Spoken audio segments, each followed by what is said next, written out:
नमस्कार। India debate में आप सबका स्वागत है। मैं हूं आशुतोष पाठक। मित्रों, कल से ही यह खबर पूरी दुनिया में आग की तरफ फैल गई कि ये टॉक फेल हो गया। और फेल होने की खबर और किसी ने नहीं दिया।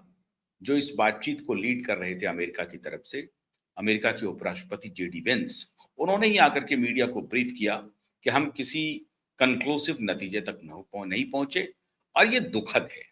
अपने स्टेटमेंट में उन्होंने कहा कि दुखद ईरान के लिए ज्यादा है, अमेरिका के लिए कम है।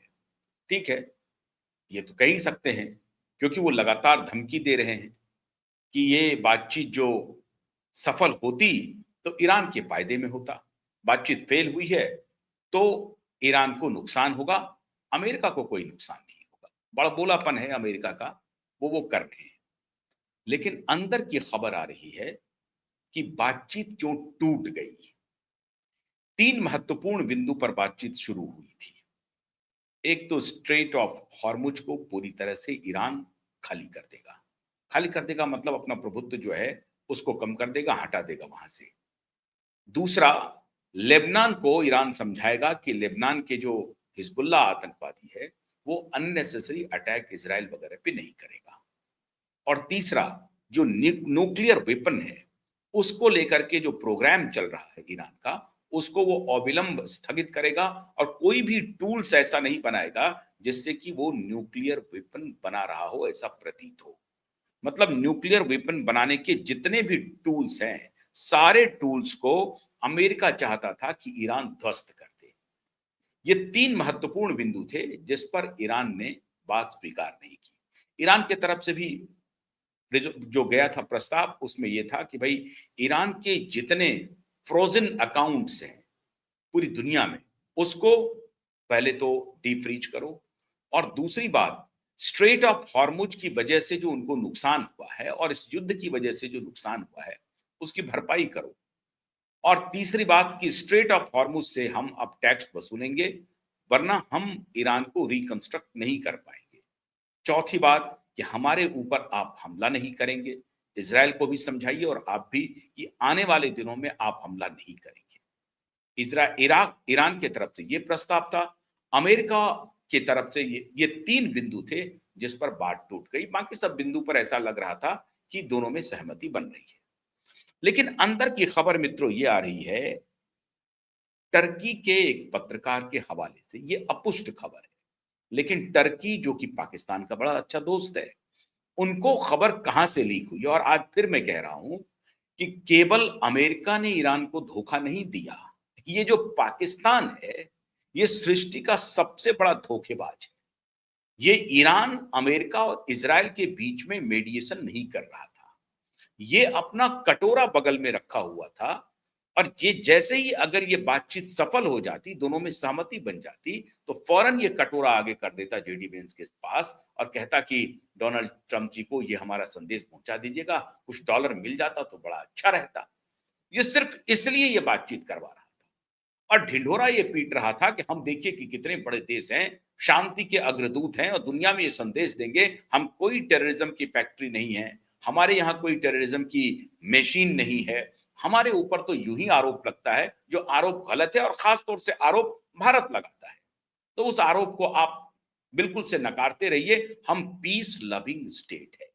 इनका इरादा ईरान, अमेरिका और इजराइल के बीच में दोस्ती बनाने की नहीं थी। धोखा किसने किया? सबसे बड़ा धोखा अमेरिका ने, और उससे भी बड़ा धोखा किया पाकिस्तान ने। पूरी दुनिया में, यूरोप में फ्रांस नहीं आया अमेरिका के साथ में खड़ा होने के लिए, जर्मनी नहीं आया अमेरिका के साथ में खड़ा होने के लिए, भारत भी डिस्टेंस बनाए हुए है। इंग्लैंड ने साफ कह दिया युद्ध हमारा नहीं है, ऑस्ट्रेलिया ने कह दिया ये युद्ध हमारा नहीं है, जापान ने कह दिया ये युद्ध हमारा नहीं है, रसिया और चाइना तो समझिए दूसरे ध्रुव पर खड़े हैं। लेकिन एक और सऊदी अरब ने भी साथ नहीं दिया। बार बार डोनाल्ड ट्रंप कहते थे सऊदी अरब को कि आप युद्ध में शामिल हो जाओ, ईरान के खिलाफ नहीं शामिल हुआ। यूनाइटेड अरब अमीरात को कहता रहा कि युद्ध में शामिल हो जाओ, नहीं शामिल हुआ। इवन टर्की तक ने कह दिया कि हम भाई न्यूट्रल रहेंगे, हम ना इधर है ना उधर है। टर्की ने भी पीछे खींच लिया हाथ को। लेकिन ये पाकिस्तान अकेला है जो अभी सऊदी के साथ पींगे बढ़ा रहा था। मतलब सऊदी को ये कुछ सेना भेज रहा था, जो मुख्य रूप से वो सेना इनकी रक्षा के लिए नहीं था, क्योंकि सऊदी अरब ने कहा कि मेरा जो पैसा तुमने लिया है वो पैसा वापस कर दो पाकिस्तान से। अब ये डील इसलिए करा रहा था कि सऊदी पैसा मांग रहा है कि मुझे पैसे दो, और हम पैसा दे नहीं पाएंगे, तो अगर हम ये डील करा देंगे ईरान और अमेरिका के बीच में, तो अमेरिका को कहेंगे कम से कम एक काम करिए, अगर आप मुझे पैसा नहीं दे सकते हैं तो सऊदी को बोल दीजिए वो हमसे पैसा ना मांगे, सऊदी के ऊपर दबाव बना दें कि हमसे पैसा नहीं मांगे। अब उसके बदले में ये कह रहे हैं कि हम तुमको सैनिक मदद करेंगे। सऊदी को सैनिक मदद करेंगे किस लिए भाई? इसलिए क्योंकि आपको ईरान के खिलाफ युद्ध लड़ना है। तो मुख्य रूप से ईरान के खिलाफ जो सबसे बड़ा मुस्लिम देश है जो दगाबाजी कर रहा है, वो सऊदी अरब भी नहीं है, यूनाइटेड अरब अमीरात भी नहीं है, टर्की भी नहीं है, ये पाकिस्तान है। ये पूरी तरह से दुनिया में एक्सपोज हो गया पाकिस्तान, और खास तौर से ईरान की नजरों में एक्सपोज हो गया पाकिस्तान, कि अब पाकिस्तान यहां पर उनको बातचीत के टेबल पर नहीं लाया था, बल्कि अपनी स्वार्थ सिद्धि के लिए इन्होंने ये मीडिएशन के प्रस्ताव को आगे बढ़ाया। लेकिन टर्की के पत्रकार के हवाले से जो खबर आ रही है मित्रों, वो सबसे चौंकाने वाला है। खबर है कि आराघाची जो विदेश मंत्री हैं ईरान के, और जो इनके डेलीगेट्स हैं जेडी वेंस और विटकॉफ और कुशनर, तो विटकॉफ और आराघाची के बीच में काफी तल्ख हीटेड डिस्कशन हुआ, और वो हीटेड डिस्कशन इस स्तर पर पहुंच गया कि संभवतः हाथापाई की नौबत आ गई। अब इस दुनिया में पहली बार इस तरह के हो रहे हैं काम, जिसमें पीस टॉक हो रहे हैं, दो देश के डेलीगेट्स आमने सामने हैं, और उसमें हाथापाई की नौबत आन पड़ी है। ये बात मैं नहीं कह रहा हूं, हमारे देश की कुछ मीडिया ने इसको रिपोर्ट किया है, लेकिन टर्की के पत्रकार के हवाले से यह खबर ब्रेक हुई है। उसमें सत्यता इसलिए दिखाई पड़ रही है क्योंकि टर्की और पाकिस्तान तो बहुत ही अलहदा दोस्त है। तो टर्की के पत्रकार की हो सकती है कि उनकी पहुंच इस टॉक तक हो, और अंदर की खबर किसी ने लीक की हो। अंदर की खबर किसने लीक की होगी? जाहिर है पाकिस्तान के किसी मेंबरान ने लीक की होगी। पाकिस्तान ने ही ये टर्की के पत्रकार को यह खबर दी, और फिर टर्की के पत्रकार के हवाले से यह खबर आई है कि आराघाची और विटकॉफ के बीच में हीटेड डिस्कशन हुआ, और वो हीटेड डिस्कशन हाथापाई तक पहुंच गई, और उसके बाद 21 घंटे तक ये टॉक चला। 21 घंटे में नतीजा सिफर हुआ। इसकी आशंका बहुत पहले से थी। क्यों? क्योंकि डोनाल्ड ट्रंप इस बातचीत के पहले मजाक कर रहे होते हैं। मतलब जेडी वेंस को कह रहे होते हैं कि अगर जेडी वेंस वहां से फेल होकर के आते हैं तो ये रिस्पॉन्सिबिलिटी जेडी वेंस की होगी, और अगर पास होकर के आते हैं, मतलब टॉक सफल होता है और शांति वार्ता हो जाती है और युद्ध समाप्त हो जाता है, तो ये पूरा श्रेय तो हम लेंगे। मजाक मजाक में कह रहे हैं, लेकिन उनकी बॉडी लैंग्वेज से ये साफ दिख रहा था कि ये सिर्फ बहाना करो, नाटक करो। इस टॉक की हमें कोई जरूरत नहीं है, हमें शांति नहीं चाहिए, हमें अशांति चाहिए, लेकिन हम दुनिया को ये दिखाएंगे कि देखो हमने सीज फायर किया, हमने 14 दिन का पहले सीज फायर किया, फिर 14 दिन को परमानेंट सीज फायर में तब्दील करने के लिए हमने बातचीत को भी आगे बढ़ाने की कोशिश की। लेकिन बातचीत को आगे बढ़ाने की कोशिश की किसके साथ मिलकर के? दुनिया का जो सबसे बदनाम देश है पूरी दुनिया में आतंकवाद को लेकर के, हिंसा को लेकर के, उस देश को मीडिएटर बनाया। ये अमेरिका की बुद्धिमत्ता देखिए कि ईरान को अगर बातचीत में शामिल करना पड़ा तो पाकिस्तान से। मैं हैरत में हूं कि ईरान और पाकिस्तान दोस्त कब के हो गए। हालांकि हालांकि ऑपरेशन सिंदूर में भी ईरान ने खुलकर के तो साथ नहीं दिया था पाकिस्तान का, लेकिन उम्मा के मुद्दे पर, इस्लामिक कट्टरपंथ के मुद्दे पर, इस्लामिक जिहादी वर्ल्ड बनाने के मुद्दे पर ये सभी एक हो जाते हैं। तो उस हिसाब से पाकिस्तान को लगता है कि उम्मा को लीड तो हम ही करेंगे, ईरान के बाद हम ही अब उम्मा के पूरे जनक होंगे। हम इस्लामिक ऑर्थोडॉक्स साम्राज्य के सर्वे सर्वा पाकिस्तान बनना चाहते हैं। इसलिए थोड़ी बहुत नजदीकियां बढ़ी थी आयतुल्लाह खुमैनी की पाकिस्तान के हुक्मरानों के साथ, और उसका नतीजा उनको भुगतना पड़ा है। और इसलिए इस बात को समझिए कि इजराइल ने ईरान से भी ज्यादा खतरनाक पाकिस्तान को कहा है। खाली इजराइल नहीं कह रहा है, अमेरिका कह रहा है। अमेरिका के इंटेलिजेंस के जो सबसे बड़े ऑफिसर हैं, जो सबसे बड़े सर्वे सर्वा हैं, तुलसी गबार्ड, वो कह रही हैं कि पाकिस्तान सबसे खतरनाक मुल्क है पूरी दुनिया में। उसके बाद भी पाकिस्तान को बातचीत का जगह चुनता है अमेरिका। इसका मतलब है कि अमेरिका की नीयत में खोट थी। क्यों? क्योंकि सीज फायर के लिए अमेरिका ने किसे दिया मुबारकबाद? चाइना को। और चाइना जब घूम घूम करके चारों तरफ से ये बातचीत करवा रहा था, चारों तरफ से हर एक देश को पूरे डिटेल्स हैं, हम चाइना एडमिनिस्ट्रेशन ने अपने डिटेल्स दिए हैं। दुनिया में कोई ऐसा देश नहीं बचा जिसको चाइनीज प्रीमियर के डेलीगेट्स ने, चाइनीज विदेश मंत्रालय ने संपर्क नहीं किया। क्यूबा तक को संपर्क किया गया, छोटे छोटे देश को संपर्क किया गया। क्या फ्रांस, क्या जर्मनी, क्या इंग्लैंड, क्या जापान, क्या ऑस्ट्रेलिया, क्या भारत, सबसे यूएई, सऊदी अरब, टर्की, सबसे बातचीत किया चाइना ने। और इस बात की पुष्टि चाइनीज विदेश मंत्रालय ने की। क्यों? क्योंकि ईरान और अमेरिका के बीच में ट्रूस हो जाए, शांति हो जाए, सीज फायर हो जाए। इसका श्रेय किसने दिया? खुद डोनाल्ड ट्रंप ने स्वीकार किया कि चाइना की भूमिका बहुत अधिक है। तो चाइना में क्यों नहीं पीस टॉक को इनिशिएट किया गया? क्यों पाकिस्तान में इनिशिएट किया गया? बात स्पष्ट थी।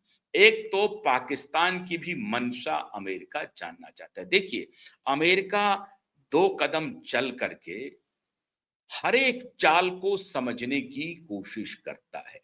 और मैं आज फिर आप भविष्यवाणी कर रहा हूं कि अमेरिका के लिए पाकिस्तान बेहद खतरनाक देश है। दिक्कत यह है कि वो भारत को पाकिस्तान से डरवाते रहना चाहता है।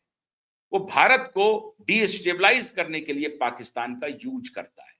लेकिन अब उसको एक बात समझ में आ गई है कि अगर हमने ईरान को ध्वस्त कर दिया सिर्फ इस नाम पर कि कट्टरपंथी सरकार है और वो पूरी दुनिया के लिए खतरा है, कट्टरपंथी इस्लामिक नैरेटिव पूरी दुनिया के लिए खतरा है, यही डोनाल्ड ट्रंप पूरी दुनिया को समझाने की कोशिश कर रहे हैं। तो फिर पाकिस्तान से उससे अधिक कट्टरपंथी है, वहां तो उससे ज्यादा खतरा है। तो अब पाकिस्तान को लग रहा है कि अमेरिका हमारा दोस्त बन गया है और हमने ये पीस टॉक इनिशिएट करके अमेरिका का कॉन्फिडेंस जीत लिया है, तो पाकिस्तान गलतफहमी में है। जो अमेरिका सीज फायर के लिए चाइना को बधाई देता है, चाइना के हस्तक्षेप को सरेआम स्वीकार करता है, अमेरिका ने कभी नहीं कहा कि पाकिस्तान ने सीज फायर में कोई भूमिका निभाई है, कभी नहीं कहा। लेकिन इधर से मौलाना मुनीर और शहबाज शरीफ दोनों डफली लेकर के चल पड़े कि हमने सीज फायर करा दिया। उनके मीडिया में जबरदस्ती की खबरें चलने लगी, देखिए पाकिस्तान की ताकत देखिए, अमेरिका, इजराइल और ईरान के बीच में सीज फायर करा दिया। मतलब चाइना की कोई हैसियत नहीं, चाइनीज कंट्रीब्यूशन को पूरी तरह से धता बता दिया पाकिस्तान ने। लेकिन इनकी इनकी खाट तब खड़ी हो गई जब डोनाल्ड ट्रंप ने खुद स्वीकार करके कहा कि नहीं, पीस टॉक में, सीज फायर में जो भूमिका है वो चाइना की है। अब खेल यहां से शुरू होगा। पाकिस्तान ने जिस तरह से धोखा दिया है ईरान को, ईरान भी समझ जाएगा और अमेरिका भी समझ जाएगा कि ये पाकिस्तानी किसी काम के नहीं है। अगर मान लीजिए अमेरिका सही नीयत से आया होता कि हमें सीज फायर को और आगे बढ़ाना है, इस पीस टॉक को आगे बढ़ाना है और परमानेंट सॉल्यूशन करना है, हमें युद्ध विराम करना है, तो वो इस नीयत से आते और इस नियत को थोड़ा आगे बढ़ाने में मीडिएटर की भी भूमिका होती। वो दोनों को कहते कि थोड़ा आप भी झुकिए, थोड़ा आप भी झुकिए। लेकिन इसकी तो अपनी हैसियत ही नहीं है। ये कह रहा है कि सिर्फ मैंने आपको प्लेस दे दिया है, ये हमारी राजधानी इस्लामाबाद, आप आ जाइए, आपको बढ़िया बढ़िया बिरयानी खिलाएंगे और भी जो आप कहेंगे वो खिला देंगे, आप दोनों बात कर लीजिए।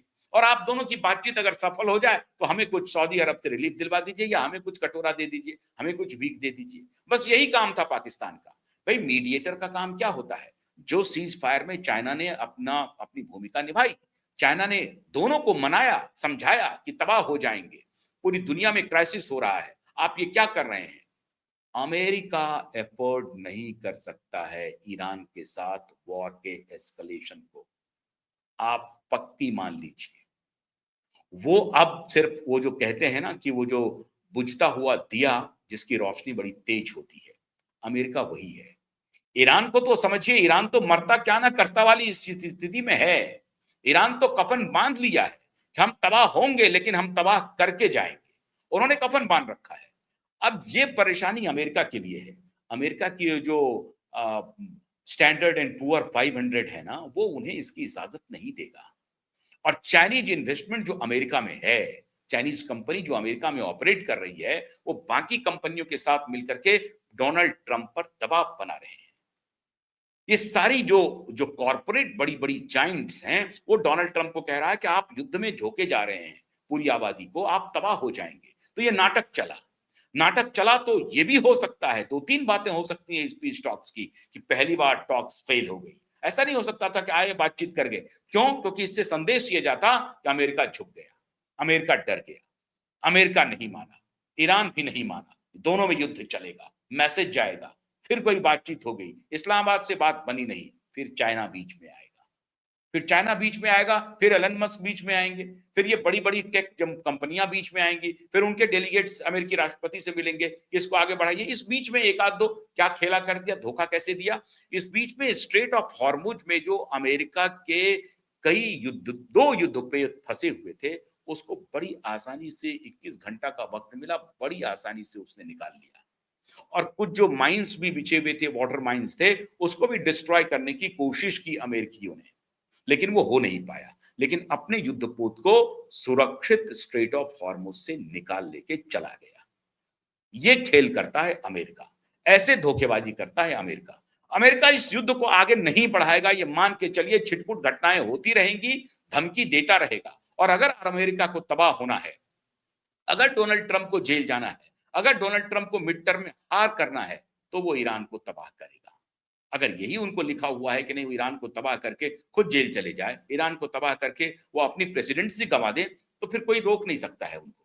लेकिन अगर उन्होंने 500 कंपनियों की बात सुनी, जिनका 80% अमेरिकी इकोनॉमी पर कब्जा है, उनकी बात सुनी, तो अमेरिका इस युद्ध को एस्केलेट नहीं करेगा। हाँ, एक बात जरूर है कि इजराइल को अमेरिका अकेला भी नहीं छोड़ सकता है मिडल ईस्ट में, बिल्कुल अकेला नहीं छोड़ सकता है। और इजराइल की मजबूरी यह है कि ईरान, लेबनान, अगर यमन, ये सब मिलकर के अगर उनको कंफर्म करे कि हम उनके ऊपर हमला नहीं करेंगे, तभी बात बन सकती है। इजराइल को यकीन नहीं है। इजराइल को लग रहा है कि अभी तो बात मान जाएंगे ये लोग, लेकिन फिर कुछ दिन के बाद वही काम करेंगे। तो इजराइल चाहता है कि once for all settle down ही कर दें इस समस्या को। या तो ईरान नेस्त नाबूद हो जाएगा, या हम मिट जाएंगे, या लेबनान मिटा देंगे, यमन मिटा देंगे, या हम मिट जाएंगे। इजराइल भी कफन बांध करके चल रहा है, ईरान भी कफन बांध के चल रहा है। अमेरिका को by hook and crook Israel के साथ खड़ा रहना ही पड़ेगा, ये एक मजबूरी है।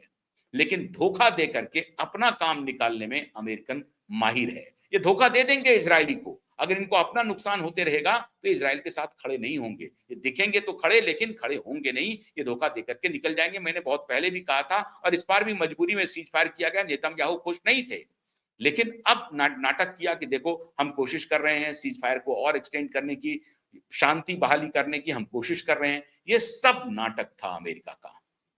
और ईरान को कभी यकीन नहीं था कि अमेरिका हमारे साथ बातचीत करके सीज फायर करेगा, युद्ध विराम होगा। हम ईरान लगातार अपनी शंका व्यक्त करता रहा, और आगे भी वो सशंकित है। ईरान चौकस है। तीन बातें इससे साबित हुई। पहली, पाकिस्तान भी दगाबाजी कर रहा है ईरान के साथ, दोस्ती निभा नहीं कर रहा है। दूसरा, अमेरिका धोखा दे रहा है ईरान को, और धोखा दे रहा है इजराइल को भी। और तीसरा, ईरान अब या तो मिट जाएगा या इन लोगों को मिटा देगा। अब दुनिया इस तरफ बढ़ रही है। चौथी बात एक महत्वपूर्ण है कि इन द एंड अमेरिका अपने आप को खुद में समेटेगा, युद्ध एस्केलेट नहीं करेगा। छुटपुट घटनाएं जरूर होंगी, लेकिन अपने को उसको रोकना ही पड़ेगा अगर खुद को बचाना है अमेरिका को। अब देखिए अगली बातचीत कब होती है, लेकिन ये ड्रामा अभी बातचीत का और चलेगा। बहुत बहुत शुक्रिया, नमस्कार।